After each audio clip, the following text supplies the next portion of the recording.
د دې شکاریانو نن په سمندر کې څلورمه ورځ ده. زه خو د خیر پرون رالم، زما دویمه د دې څلورمه ده. د شپې شکار وکړې بیا د روژې اوومه ورځ ده نن. دا اوس اوده دي ښه سمندر منځ کې دا کپړې مپړې ځان ته تړلي دي، نور نه ځان بچ کړی ده. یو شکاري دا دی، دا وګورئ.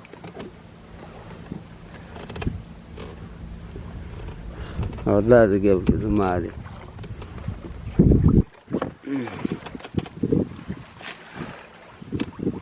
پاکه دی خیمه والی ده، خیمه سوری ځان ته کړی.